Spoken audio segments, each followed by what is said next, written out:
Good morning. It's Tuesday morning, and we're going to read Luke 14:12 through 24.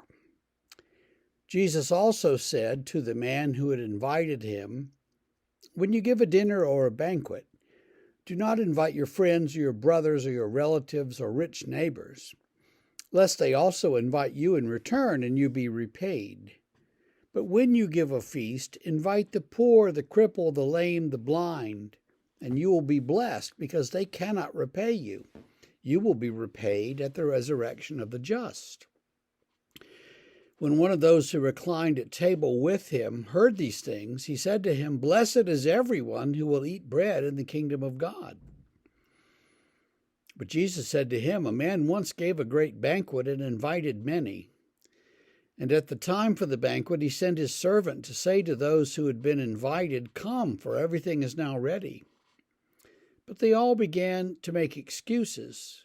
The first said to him, 'I've bought a field. I have to go see it. Please excuse me.' And another said, 'I bought 5 yoke of oxen, and I go to examine them. Have me excused.' And another said, 'I married a wife, and therefore I can't come.' So the servant came and reported these things to his master. Then the master of the house became very angry and said to his servant, 'Go out quickly to the streets and lanes of the city, and bring in the poor and the crippled and the blind and the lame.' And the servant said, 'Sir, what you commanded has been done, and there's still room.' And the master said to the servant, 'Go out to the highways and hedges and compel people to come in, that my house may be filled. For I tell you, none of those who were invited shall taste my banquet.'" Jesus sounds kind of peevish here, you know. What's he getting at? I think the clue is at the end. None of those who were invited will come to the banquet, will taste the food. Well, who is invited? I think the way we usually read this, he's referring to the Jews, the Jewish people. They have the law. They're invited to God's banquet in God's kingdom.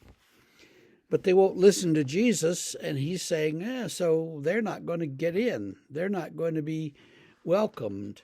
We'll invite all these nobodies in the highways and the hedges, the homeless, the poor, the crippled and lame, who would be considered unclean, and nobody in society would want to deal with them. And yet they're invited into the banquet. So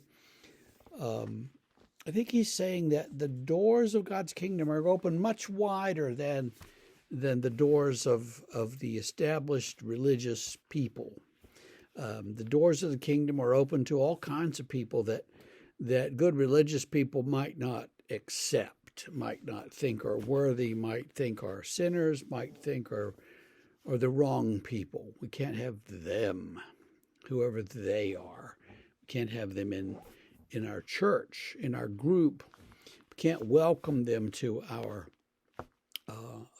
worship. Well, the truth is, yes, we can, and we do, and that's as it should be. So everyone is welcome. Everyone is welcome. Jesus says, everyone's invited. Come on in. No one's excluded, and that's his point. We're not going to exclude people based on some notions or strictures of religion. We're going to say everyone's invited, and then whoever comes in can be in. That's a little difficult for the church to take sometimes, you know. But churches have to deal with that. And in these days, churches are worried because we're getting smaller. Some people say, well, that's because God is purifying us. No, I don't think so. I think it's because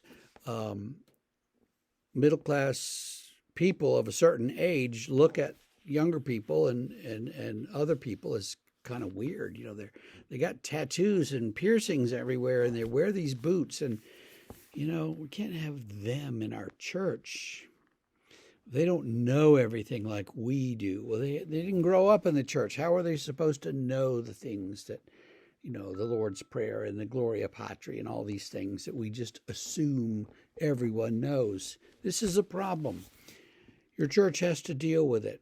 Our church has to deal with it. And if churches will face that problem and deal with it, they'll find lots of people who desperately want to be a part of something bigger and who need God. So there's your challenge for today. Get your church thinking about opening its doors. As a minister once said to me, I think the arms of God are open a lot broader than the doors of the church. So have a great Tuesday. We'll see you tomorrow.